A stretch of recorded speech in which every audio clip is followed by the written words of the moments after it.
Assalamu alaykum muhtaram millatdoshlar. Siz Yangi G'asr kanalында avul ondagi yashayish ham agrar tarmoqda bargan o'zgarishlarni yoqtiruvchi tugan yer topshiruvini qaraysiz.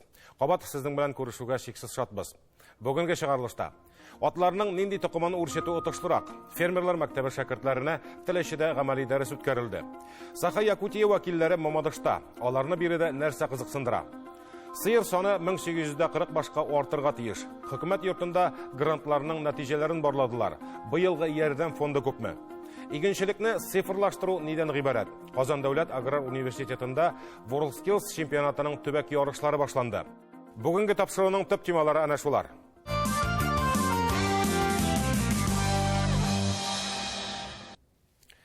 Qozon Davlat Agrar Universiteti zamancha texnologiyalar qo'llanib ishlov bo'yicha da oldingi o'rinlarni bilib. Ko'pdan to'g'ilgina o'quv ko'rgazma o'zagida WorldSkills konkursining regional etabi ochilishi o'zdi. Bayganing yo'nalishida qiziqli sifrli iginchilik, avul xo'jaligida yetishtiruvni programmalashtiruv, kompyuter yordamida zamancha traktor bilan idora etuv, bular borasida kelajak hunarining yangi mumkinliklari. Tataristonda ul nibara 3 yil ilgina niqlab o'rganila boshlaydi. Kompetitsiyaning yangi bo'luviga qaramasdan, onun bilan qiziqsuvchilar shoqdi. Ko'pgina studentlar bu yo'nalish bo'yicha baydaqqina o'ngishlarga da erishirga ulgurgan. Shistay avul xo'jaligi texnikumi studenti Vildan Fatixov bu yilgi WorldSkills chempionatida Rossiya ko'lamida ikkinchi o'rinni yovlagan. Цифровое земледелие – это прежде всего... Цифрлы игенчилек ул беренче чиратта ашлама һәм ягулыкка булган чыгымнарны экономияләү. Шулай ук бу ашламаларны чәчүлек җирләрен дөрес итеп бүлү һәм экология ягына таба бер адым. Бәйгедә көч сынашучылар хәзерге көндә аграр юнәлештәге төрле техникум һәм күллият студентлары. Киләчәктә аграр университет белгечләре аларны үз студентлары итеп күрергә тели. Шулай ук чемпионатта катнашучылар өчен укырга кергәндә өстәмә баллар каралган. Әлегә студентлар республика күләмендә үз осталыкларын сынаса, киләчәктә алар арасыннан иң көчле һәм иң сәләтлесе Россия чемпионатына юл тотачак. Бүген безнең менә бу мәйданчыкта безнең 5 студент, бу 5 техникумнан bizning endi аны ko'proq yig'am bo'rik, lekin u o'sha chempionatning reglamenti bo'yicha soni cheklangan. Biz birovga da borisha kelmaymiz agar unda tilak bor ekan, boshqa texnikumlar, kollejlar әзерләнеп, oldan saylanib alınıb, kelasi chempionatlarda qatnashuga mumkinlar.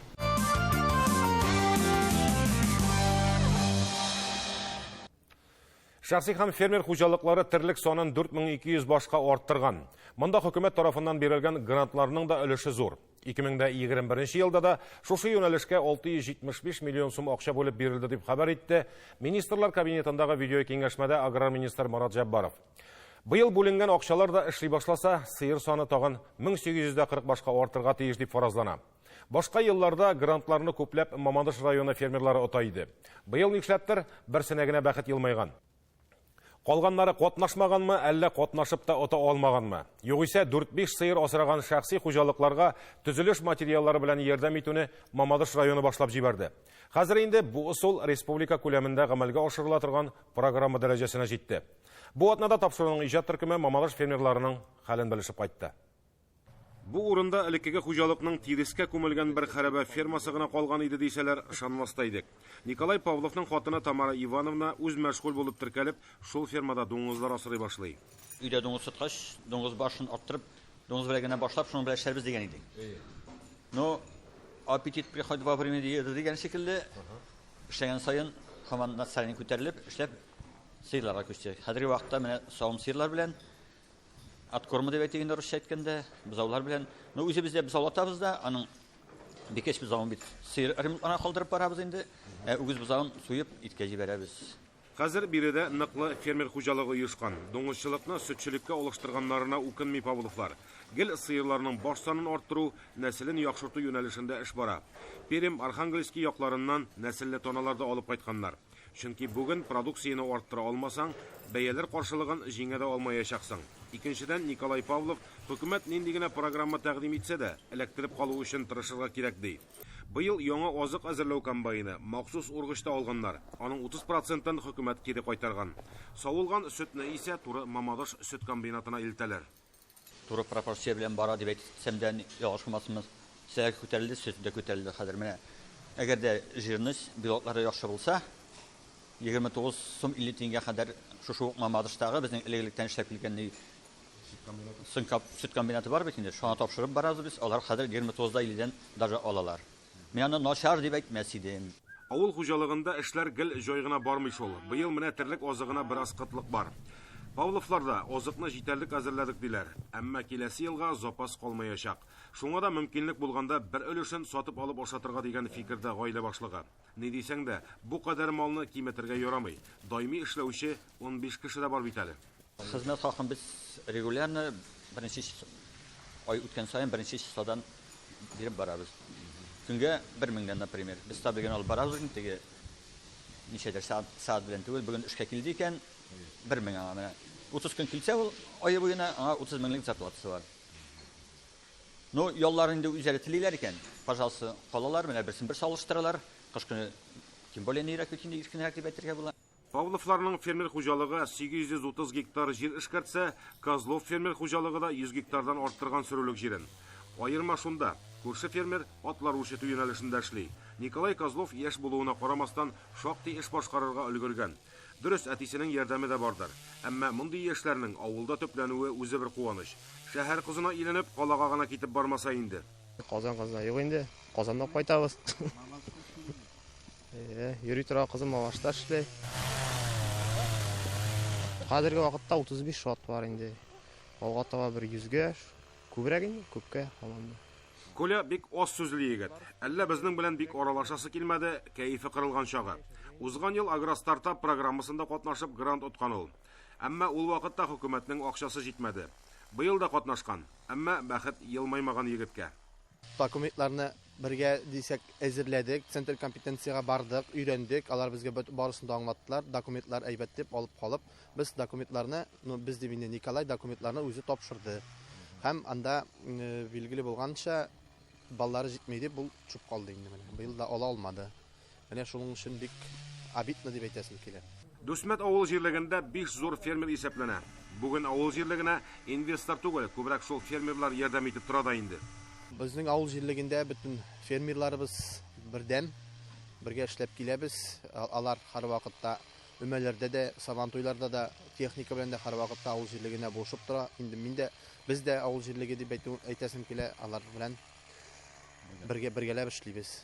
Авыл кешесенә пай җирләре өчен аренда хакында гектарына 1000 сум итеп түләгән бу фермерлар. Тормыш кыенлыкларсыз гына бармый әлбәттә. Коля кебек егетләргә ярдәме дә булса, таулар күчерер идалар. Әнә бит, төзелешен дә туктатмый, утынын да әзерли.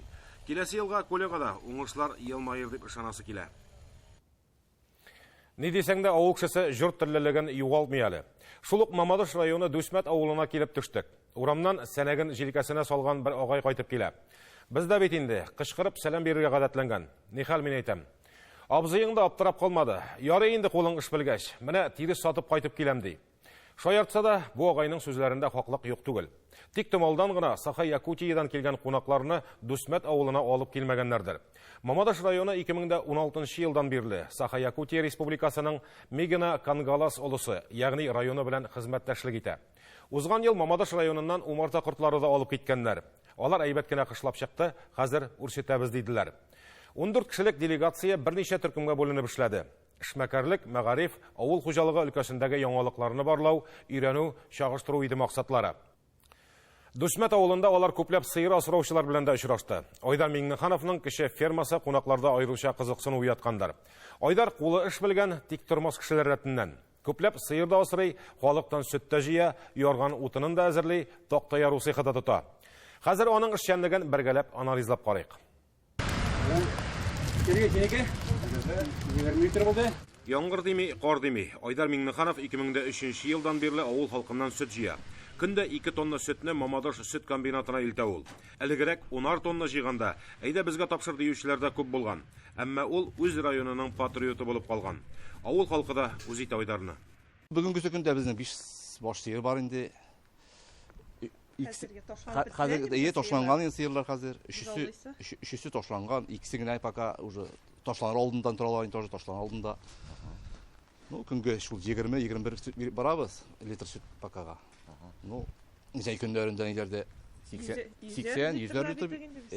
Төрле чаклар булгалады инде. Зайцевлар 5 сыерның һәр кайсына 4 мең сум субсидия алган. Берничә ел электрлек абзарын яңартырга 120 мең сум ярдәм акчасын төзелешкә тотканнар. Хөкүмәт ярдәменнән тыш сөткә бәяләрдә уңайланды диләр. Бәяләр әйбәт, Аллага шөкер, инде 26 сум булгачтан асрасы килә инде монда. Файдасы бар, 26 булды. 26 булды хәзер. 26-нан җыяла. Даже аттырасы да килә мохсаны. Мол баштан аттырасы да килә менә. Урыннарыгыз бармы соң азрак арттырырга мөмкинлеге кирәк бит әле арттырырга. Бар, Аллага шөкер. Урыннар бар инде.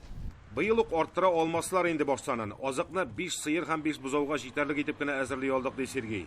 Теге пишән нигә сүндерергә менгән сайын, күбәгә менгән сайын карап, шомалап кына менә иптәшем әйтә инде, син бирсәң чыгарбыз ди инде кышны, чыгарбыз сыман дип әйтә инде. Пишәннәр үзебезнең фаҗирләреннән файдаланабыз инде без. Сөт җыючы Айдар Миңнеханов үзе дә 7 баш сыер асрый. Хатыны Александра белән мини фермада төзеп куйганнар. Һәр сыерга үз исеме белән эндәшәләр. Малларны яратып тәрбия кылмасаң, сөт бирми алар ди Айдар. Шуңа да ашату рационын үз тәҗрибәсеннән чыгып төзегән. Хәзер тегермән тарту юк. Бөртекне ваклап бирүгә караганда сыттырып ашатсаң файдалырак дип махсус җайланмада куйганнар.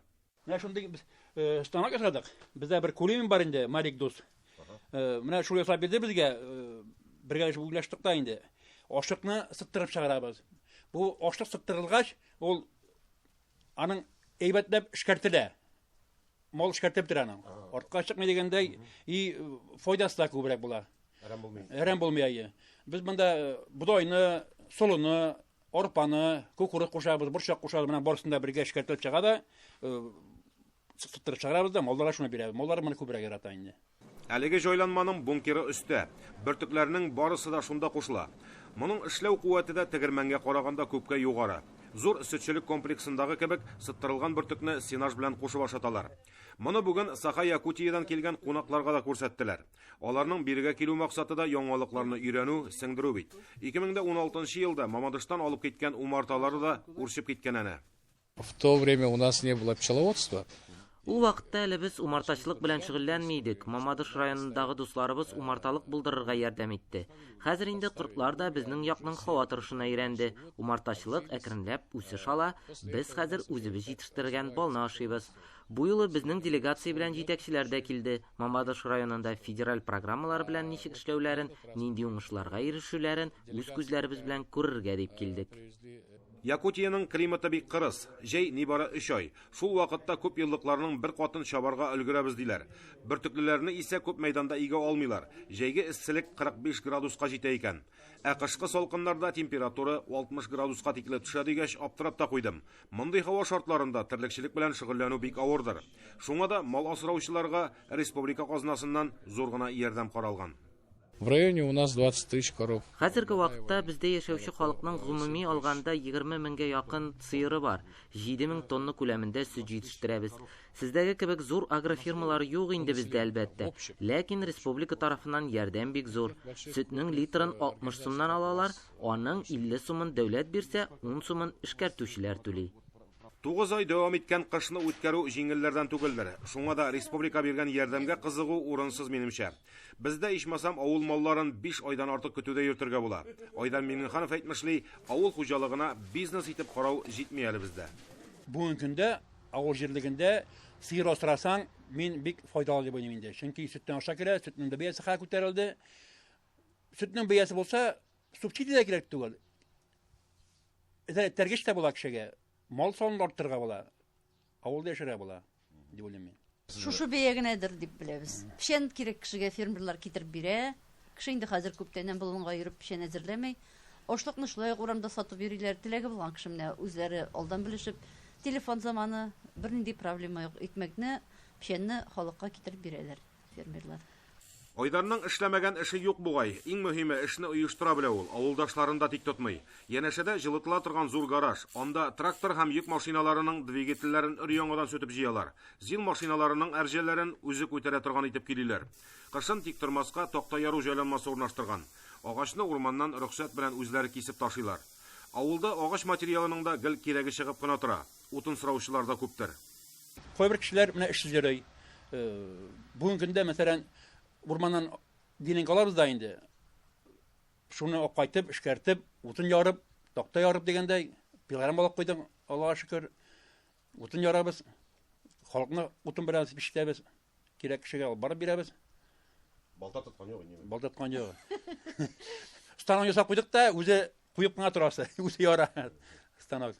Авылдагы эшсезлекне җиңү юллары да шактый икән бит. Сәнәгеңне иңеңә салып кайтсаң да, эштән кайтасың дигән сүз. Авылны уятып җибәрергә бүген Айдар кебек берничә кеше булуы да җитәдер мөгаен.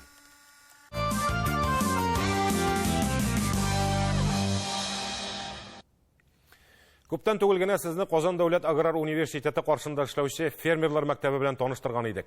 Әлеге проектның башланып китүенә дә инде 1 айдан артык вакыт узды. Хәзерге вакытта булачак фермерлар төрле кызыклы мастер-классларда белем туплый. Атчылык юнәлеше буенча практик дәрес Россиянең атказанган фермеры Сәгыйд Гыниятуллин хуҗалыгында үткәрелде. Монда атларның нинди генә токымнары юк. Өстәвенә һәрберсенә аерым тәрбия кирәк. Атлар белән шөгыльләнүнең нинди үзенчәлекләре бар һәм үз эшеңне башлап җибәргәндә нәрсәне бер кайчанда онтырга ярамый. Сәгыйд абый үз тәҗрибәсен беренче адымнарын ясап килүче фермерлар белән дә уртаклашты. Тулырак итеп киләсе видеоязмада сөйләрбез. Казандагы фермерлар мәктәбе бүген теләчегә юл тотты. Атчылык юнәлешенә караган әлеге мастер-классны укучылар инде күптәннән көтеп алган. Укып өйрәнү бер хәл, ләкин үз күзләрен белән күрүгә җитми. Бигрәк тә атлар үрчетү буенча Татарстанда иң алдынгы фермерларның берсе Сәгыйд абый Гыниятуллин хуҗалыгы турында сүз барса. Почему мы приехали именно сюда? Ни өчен без нәкъ менә монда килергә булдык? Әлеге хуҗалыкны 3 токым буенча нәсел репродуктор дип атарга була. Гарәп, чиста инглиз һәм татар токымы. Шулай ук монда понилар да үрчетәләр.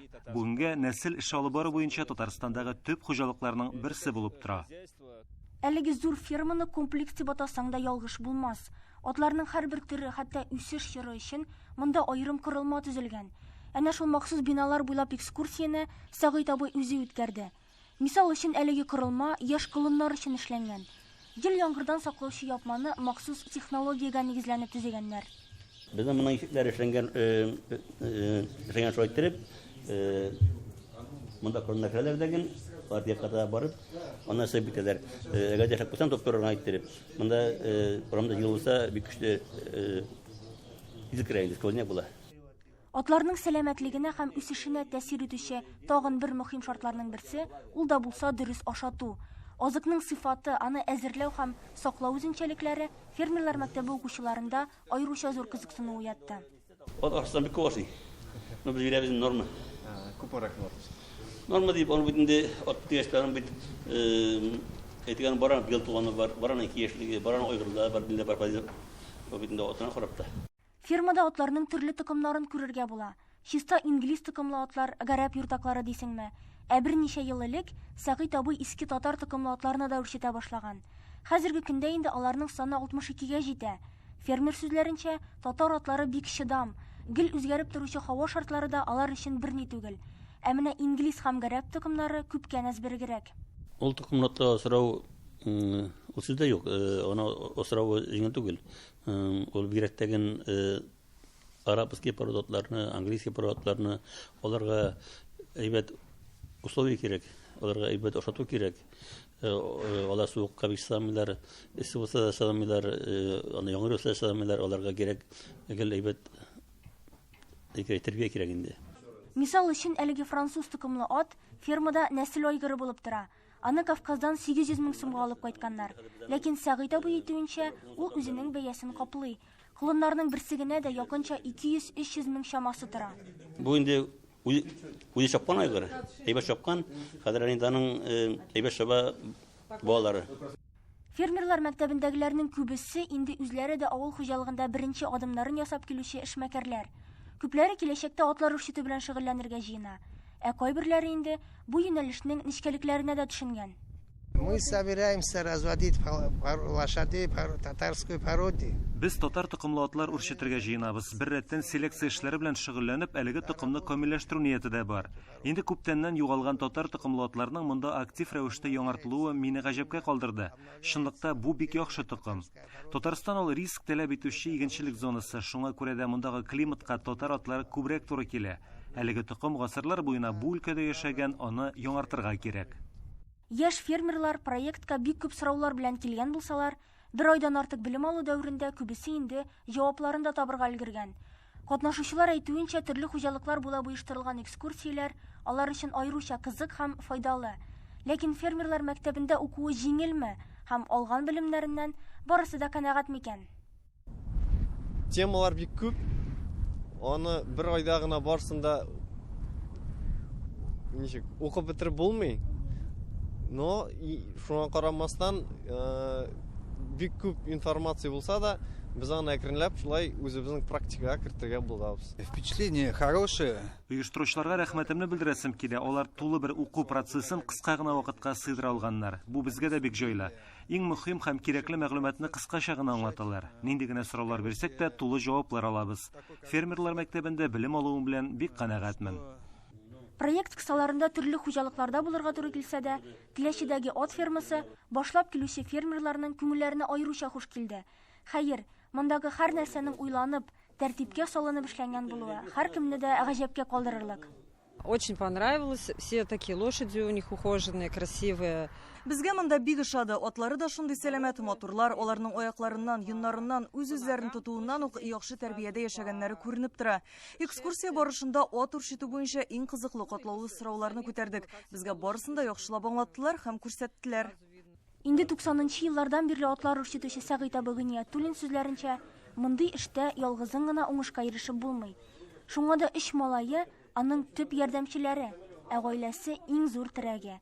Аларның бергәләп яулаган җиңүләрен, ат чабышларында, дөнья күләм ярышларда аткан бүләкләрен дә санап бетерерлек түгел. Кайчандыр бер генә аттан башланган хуҗалыкның шулай чәчәк атуы бердәм тырышлык нәтиҗәсе. Хәзер инде бу урында 2002 елда буш басу иде. Монда инде шуп баскан басу иде. Ут та юк иде, су да юк иде, газ да юк иде, юл да юк иде. Шунда хәзер инде менә шахтиясын ясап, Алла белән шөгыльләнәбез. Бүгенге көндә 290 аты бар. Шуш белән шөгыльләнү бүгенге көндә бик кыйбатлы шөгыль. Аның бик күп аның расходы. Хәзер инде бер 4 ел бардыр инде хәзатларны тудырып кына, үстереп кенә сатабыз гына. Хәзерге көндә атларга сорау зур ди Сәгыйть абый. Россиянең төрле регионнарыннан, хәтта Монголиядан да килеп алучылар бар икән. Ләкин фермерның төп максаты атларның баштанын гына түгел, ә иң беренче чиратта нәселен саклау, яхшырту. Көйәнтәләргә козлар асып, шишмәгә төшүләрдә хәзерге көндә бераз гаҗәп тоела. Авылларда заманча коз өмәләре хәзер ничегрәк уза икән? Анысын хәбәрчебез Рузилә Фаттахова күреп кайтты. Шишмә суында юылган козлар, алар үзенә төрле бер тәмгә ия була, иде дә тәмлерәк була. Салкын су белән юылган козлар бозылмый да, һава температурасы түбән булмаса да.